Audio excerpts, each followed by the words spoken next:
दोस्तों आज की रॉ ने बताया कि रॉ को बनाना कैसे चाहिए।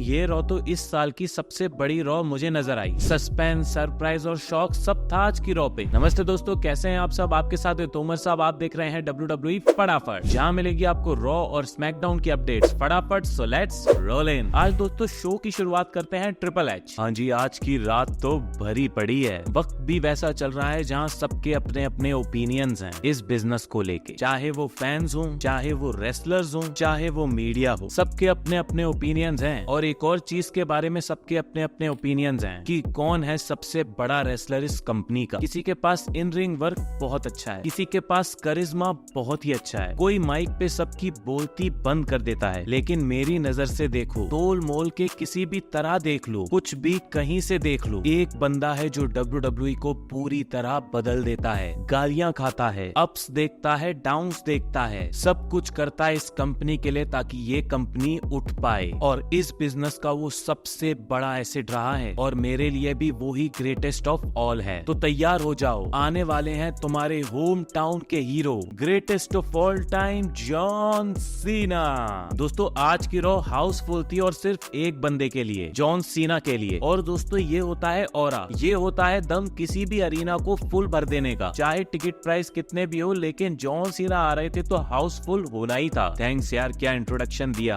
और क्या ही हसीन रात है आज की। जब से मैंने रिटायरमेंट अनाउंस किया है सब यही पूछ रहे हैं कि किससे लड़ना है तुझे। मगर इस समय एक चीज मैं सुनना चाहता था कि कोई मेरे से पूछ ले। वो चीज ट्रिपल एच ने पूछी कि तू करना क्या चाहता है, तेरा एम क्या है इस सब को लेके। और मेरा यही कहना था कि मुझे कुछ ऐसा करना है कि ये कंपनी आगे जाए। और ये टूर्नामेंट भी उसी चीज का हिस्सा है। यहाँ सबके पास मौका है मेरा आखिरी ओपोनेंट बनने का और शायद ये भी बोल पाने का कि उन्होंने मुझे रिटायर किया है। बाकी टेंशन मत लो, इतना भी आसान नहीं होगा मुझे हराना। और एक और चीज है जो मुझे करना है, मेरा जो आखिरी दिन होगा, आखिरी सैटरडे नाइट मेन इवेंट होगी, आखिरी इन रिंग अपीयरेंस होगा WWE का। उस सैटरडे नाइट मेन इवेंट पे मैं चाहता हूँ कि NXT के एक एक सुपरस्टार का मैच हो, एक एक मेन रोस्टर के सुपरस्टार के साथ, ताकि उन NXT के सुपरस्टार्स को मौका मिले अपने आप को शोकेस करने का। और यही मेरी मांग थी। साथ ही मैंने एक चीज और मांगी दोस्तों, मैं शायद सेल्फिश हो सकता हूँ इस चीज को लेके कि मुझे मेरे घर में एक शो करना था। मैं ना डेट बुक कर सकता हूँ, मैं ना शहर बुक कर सकता हूँ, लेकिन मेरा मन था मेरे घर बॉस्टन में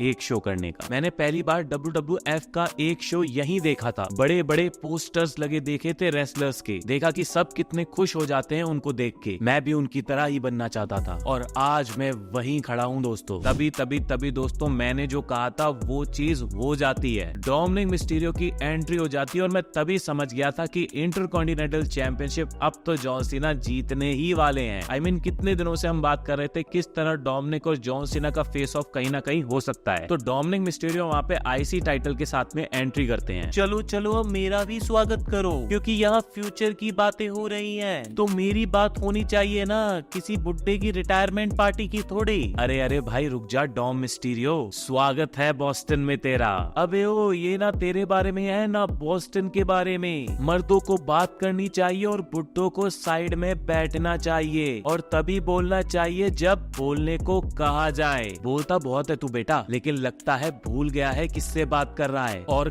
कहाँ बात कर रहा है। किसी और जगह ये बात करता तो मैं तुझे छोड़ देता, लेकिन बेटा यहाँ बाप हूँ मैं तेरा। यहाँ अगर तू मेरे से पंगा लेगा तो हारेगा ही हारेगा। गलत वक्त है, गलत जगह है और गलत इंसान के सामने तू खड़ा है। मगर मैं तेरे पापा की बहुत रिस्पेक्ट करता हूँ, इसीलिए बोल रहा हूँ तू अब यहाँ से चला जा। अच्छा सच में जॉन? अरे भाई मैं अभी अपने पीक पे भी नहीं आया हूँ, तब भी मैं तेरे से लाख गुना अच्छा हूँ, तेरे से ज्यादा पॉपुलर हो चुका हूँ। किसी भी एरा किसी भी जगह चला जा, तेरा पिछवाड़ा धोऊंगा मैं ही। जॉन भाई एक सेकंड, क्या बोल रहा है तू? किसी भी जगह किसी भी एरा में? एरा भी बढ़िया है, वक्त भी बढ़िया है, तो जरा इस टाइटल को डिफेंड कर ले अभी के अभी, यहीं के यहीं, एक और अकेले जॉन सीना के साथ में। तो हो जाए शुरू मैच अभी के अभी। और फिर दोस्तों क्या था, डोमिनिक और जॉन सीना के बीच में मैच होता है, जहाँ पे डोमिनिक जीतने के लिए हर तरीके की चीटिंग करते हैं। मुझे लग रहा था कहीं ना कहीं जॉन सीना को यहाँ स्क्रू ना कर दिया जाए, लेकिन आज ट्रिपल एच फैंस की सुन ही लेते हैं और फाइनली जॉन सीना AA मार के बन जाते हैं इंटर कॉन्टिनेंटल चैंपियन। और साथ ही अब दोस्तों वो बन चुके हैं ग्रैंड स्लैम चैंपियन। जिन लोगों को नहीं पता ग्रैंड स्लैम चैंपियन क्या होता है उनको मैं बता देता हूँ। जो भी चैंपियन एक वर्ल्ड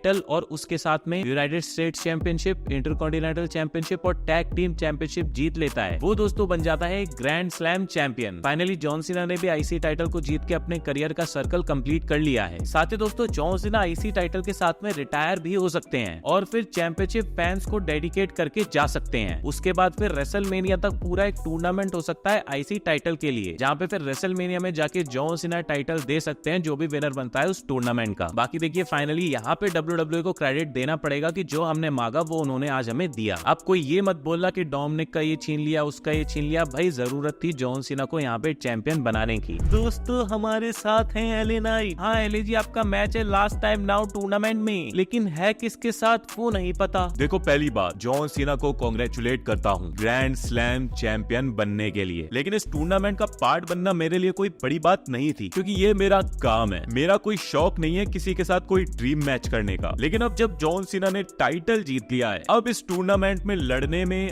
और उस टाइटल तक पहुंचने में थोड़ा इंटरेस्ट है मुझे, क्योंकि अगर मैं यहाँ टाइटल जीत गया तो अगर John Cena greatest of all time है तो मैं क्या हूँगा। वही रही बात मिस्ट्री अपोनेंट की, तो फिर बेटा तू पजामा पहनता हो या फिर कच्छा टाइट पहन के आना, क्योंकि आ रहा है तेरे से लड़ने LA नाइट। वहीं दोस्तों फिर ये भी दिखाया जाता है कि सब लोग बैक स्टेज जॉन सीना के लिए तालियां बजा रहे हैं। वहाँ पे रे मिस्टीरियो भी कहते हैं कि अच्छा सबक सिखाया मेरे बेटे को, और उसी के साथ में कोडी रोड्स के साथ भी फेस टू फेस होता है जॉन सीना का। क्या ये चीज ये भी शो कर रही है कि वॉर गेम्स के अंदर Rey Mysterio versus John Cena का मैच हो सकता है? ये तो खैर अभी देखने वाली बात होगी। साथ ही लास्ट टाइम नाउ टूर्नामेंट का आज पहला मैच होता है डेमियन प्रीस्ट और रूसेफ के बीच में, जहाँ पे डेमियन प्रीस्ट की ऑलरेडी इंजर्ड आंख के ऊपर रूसेफ अटैक कर देते हैं और मैच को भी निकाल लेते हैं। दोस्तों साथ में मैं ये भी बता दूं, जॉन सीना को आज तक सिर्फ एक ही बंदे ने सबमिशन से मैच हराया, वो है रूसेफ। साथ ही दोस्तों इस टूर्नामेंट का विनर मुझे लगता है कि अभी डिसाइड नहीं किया गया है। वो डिपेंड करने वाला है कि हम ऑडियंस कैसे रिएक्ट करते हैं हर एक बंदे के ऊपर। जितना ज्यादा जिस बंदे को चीयर मिलेंगी उतना ज्यादा उसके फाइनल्स में जाने के चांसेस बढ़ जाते हैं। ऐसे में रूसेफ की बात करें तो उनको इतनी चीयर्स नहीं मिली थी। वही दोस्तों एक छोटा सा सेगमेंट होता है जहाँ पे एजे स्टाइल्स और रे फिनिक्स अपनी टीम का नाम सोच रहे होते हैं। उनकी टीम जाए भाड़ में, पीछे तो देखो।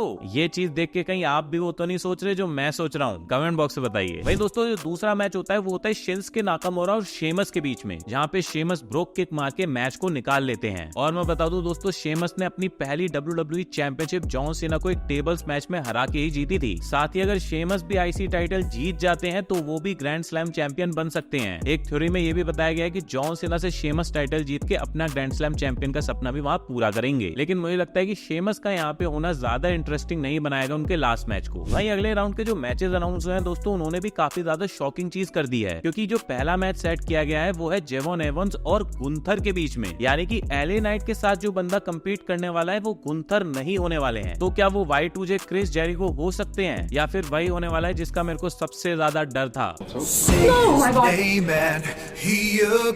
वही सोलो सिकोआ का भी नाम अनाउंस होता है नेक्स्ट रॉ पे मैच के लिए, लेकिन उनके ओपोनेंट कौन होने वाले हैं इस चीज पे भी एक क्वेश्चन मार्क छोड़ दिया जाता है। जो भी कहो, इस टूर्नामेंट ने WWE को फिर से इंटरेस्टिंग बना दिया है, और नो डाउट WWE इस रॉ के साथ में एक रिटर्न तो लेके आई है अपने काम में। वही दोस्तों आज स्टेफनी और रिकेल के बीच में भी मैच होता है, जिसको तो स्टेफनी वकार को ही जीतना था और वो जीत भी जाती है। लेकिन उसके बाद एक और शॉकिंग चीज होती है कि निकी बेला स्टेफनी वकार पे टर्न कर देती है, और निकी बेला ने अब हील टर्न कर लिया है। खास बात तो ये है कि उन्होंने हील टर्न किया भी कहाँ पे है? जॉन सीना के होम टाउन में। आई मीन WWE वाले कुछ सोचे ना सोचे ऐसी कंट्रोवर्शियल चीजें जरूर सोच लेते हैं। बाकी इनकी राइवलरी वैसे भी एक्सपेक्टेड थी स्टार्ट होने वाली है, लेकिन ये थोड़ा जल्दी था, लेकिन हो गई, अच्छी बात है। वहीं फिर दोस्तों आज वुमेन्स टैग टीम चैंपियनशिप का भी मैच होता है। एक टाइम पे इंजर्ड थी अलेक्सा, एक टाइम पे इंजर्ड थी शार्लेट फ्लेयर, एक टाइम पे इंजर्ड थी आस्का और एक टाइम पे इंजर्ड थी कायरी सेन। इन शॉर्ट पिछले 2 साल में ये सारी ही बंदियां इंजर्ड थी, और इन सबके बीच में टाइटल का मैच होता है जहाँ पे शॉकिंगली कबूकी वॉरियर्स जीत जाती हैं। मतलब आज की रॉ पे शॉक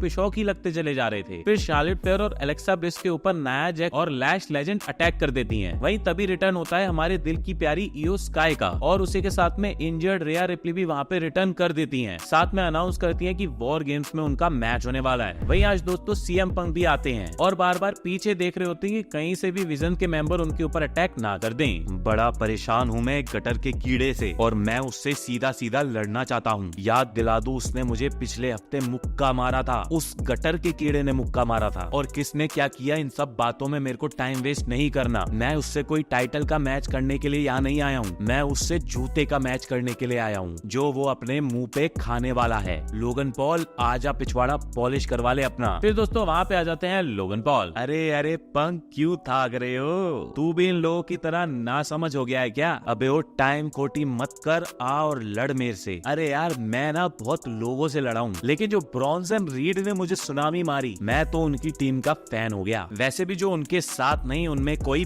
बात नहीं। फिर दोस्तों वहाँ पे विजन के मेंबर्स भी आ जाते हैं। देखो मैं सीधी सीधी बात करता हूँ, तू सबसे बेकार आदमी है इस दुनिया का। तेरा कोई दोस्त नहीं है, और इसलिए नहीं कि तेरे को दोस्तों ने धोखा दिया, बल्कि तूने अपने सारे दोस्तों को धोखा दिया है। और ये तेरा एक दोस्त ही बोल रहा है, तो बिल्कुल ही नामुराद आदमी है। और तेरे से बुरा कोई इंसान इस दुनिया में हो सकता है तो वो हो सकती है एजे ली। भाई अगर एजे यहाँ होती तो पटक पटक के तुम सबका मुंह निकाल देती। खैर वो नहीं है तो मैं ही निकाल दूं। फिर दोस्तों सीएम पंक के ऊपर अटैक करने के लिए विजन आती है, तो वहाँ पे जे उसो उनके साथ खड़े होते हैं। साथ ही चमकीले चैंपियन भी आके उनके साथ में खड़े हो जाते हैं। सबकी भसड़ हो जाती है, सबकी फाइट होती है, और वॉर गेम्स के लिए आधी सी टीम बनके तो नजर आ रही है। थैंक्स भाइयों आने के लिए। सब सही है क्या? नहीं मतलब अंजर पंजर सही है, लेकिन मैं उस पॉल की टीम के साथ मैच करना चाहता हूँ यार। उसको बोल टीम बनाए अपनी, क्योंकि टीम तो मेरी ऑलमोस्ट रेडी है। मतलब तू वो बोल रहा है जो मैं सुनना चाह रहा हूँ। अरे ओ विलियम रीगल, वॉर गेम्स तो हो जाओ तैयार। तो दोस्तों अब क्लियर हो गया कि वॉर गेम्स में एक कैप्टन तो सीएम पंक ही रहने वाले हैं। दूसरी तरफ कैप्टन तो अनाउंस नहीं हुए, लेकिन पॉल हेमन इनकी टीम के बहुत इंपॉर्टेंट पार्ट बनने वाले हैं। साथ ही आप लोग कमेंट बॉक्स में बताएं कि आप लोग किनको चाहते हैं कि इस वॉर गेम्स मैच का पार्ट बने। बाकी अच्छी बात ये भी है कि हकतोड़ blood line versus white six वाला मैच नहीं होने वाला वॉर गेम्स में। साथ ही दोस्तों आज की रो ने तो बता दिया कि बुक कैसे किया जाता है एक शो को। WWE इसका अगर 50% भी हर शो में दे दे तो मजा ही आ जाए, लेकिन काफी लंबे टाइम से हमें इसका